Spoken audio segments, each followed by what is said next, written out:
Gostaria muito de te escutar, contando para nós, como que você tem visto as transformações do mundo do trabalho nesse momento, né? Como você tem trabalhado com esse assunto? Bom, primeiro agradecer estar aqui com vocês, é uma alegria, né, poder falar um pouco da nossa experiência e poder compartilhar isso é muito bacana. Agradeço o convite. O que eu venho observando, né, e nesses últimos anos mais intensamente? Acho que, em primeiro lugar, as pessoas nesse período elas mudaram muito. E aí não é os outros, né? Nós estamos inseridos nesse contexto. E aí o que a gente vem observando é que as pessoas elas estão mais necessitando não retornar para aquelas posições originais de algumas décadas atrás, não é isso, mas elas precisam de uma atenção diferenciada.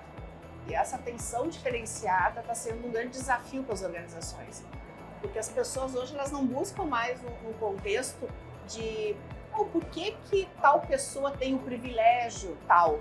Não, o questionamento hoje é o meu direito estar também naquele lugar.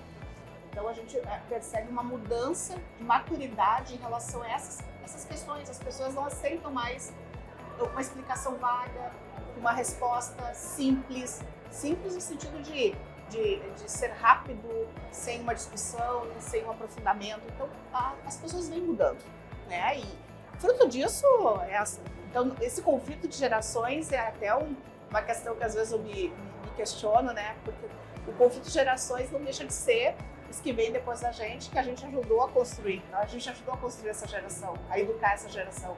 Então o desafio está por aí também, né? Não é o outro, né? Tá falando mais sobre a gente como RH, ou como empresa, ou como pai, ou como mãe, do que propriamente do outro que vem. Né? Então, acho que esse é a primeira constatação. E as organizações, elas estão em maturidades organizacionais muito distintas. Então, a gente observa organizações que já conseguem olhar para esse ponto de equilíbrio entre o tecnológico e o humanizado, acho que tentar criar momentos de compartilhamento, de conexão desses dois mundos. Tem empresas que ainda, né, organizações ainda que estão em outro momento. E nós, como RH, a gente vai ter que transitar nesses dois mundos, né?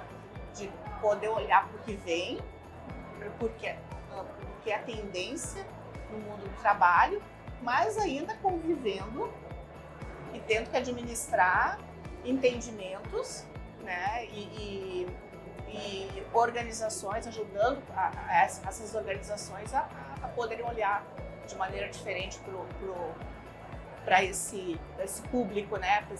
Para esse ser humano. Então, acho que esse é um desafio neste momento, né? Ou melhor, é um desafio constante, né? Porque eu acho que ele nos acompanha na nossa carreira, nas nossas trajetórias, né? Então, eu consigo olhar nesses últimos anos, assim, alguns problemas se repetindo, avançando, sendo parcialmente superados, às vezes retroagindo, dando passos para trás, mas também eu vejo avanços que eram inimagináveis há anos atrás. Então, assim, a gente o profissional de RH hoje está vivendo também um momento de muita mudança, de muito questionamento, de muita preocupação no sentido assim, como é que eu posso, né, contribuir mais? Que a gente tem uma crença, né, que acho que é uma crença que trabalha com pessoas é de contribuir. Sandra, me conta como a gente pode, então, uma vez identificados esses desafios, né, pensando o quanto isso é importante, que alternativas a gente tem ou que a gente deveria olhar para poder lidar com isso, tratar, né, desenvolver?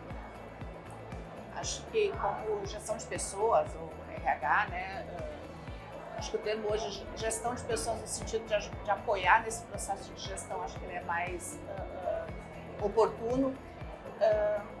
Nós temos alguns desafios e algumas oportunidades, né? Eu acho que, primeiro, o grande desafio na área de gestão de pessoas é ter uma equipe, conseguir formar competências, porque essas oportunidades, elas não são superadas, né? Esses desafios não são superados somente com o trabalho de uma ou duas pessoas, né? É um coletivo.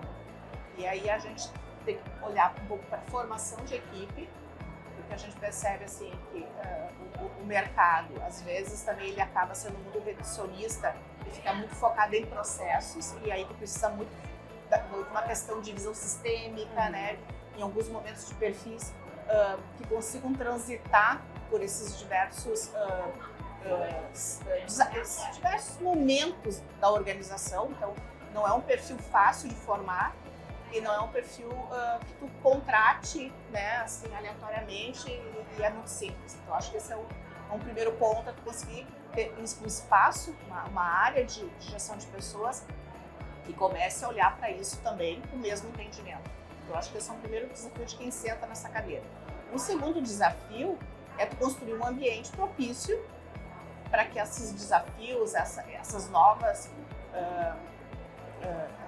esses novos estilos profissionais, eles convirjam, né? Tenham oportunidade de se desenvolverem. E aí a nossa liderança ainda é um grande desafio para as organizações. E construir esse espaço, e onde é um espaço que não se tem, às vezes, muita, não sei se é o melhor termo, mas é o termo que eu vou usar agora, humildade de reconhecer que tem espaço de desenvolvimento. Acho que isso é uma questão. Eu acho que isso a gente aprende, quem é pai e mãe aprende com os filhos, né? Que a gente não só sabemos que não sabemos nada o tempo todo, né? É sempre um momento de aprendizado. As organizações também, elas te trazem momentos que são momentos que tu tem que reconhecer que tu precisa pedir ajuda, que tu não tem resposta para tudo, que o ambiente é incerto, um pouco caótico, e às vezes tu criar ambientes de confiança, onde tu crie espaços de compartilhamento, aonde espaço, inclusive, onde a própria liderança se apoie mutuamente frente a alguns desafios.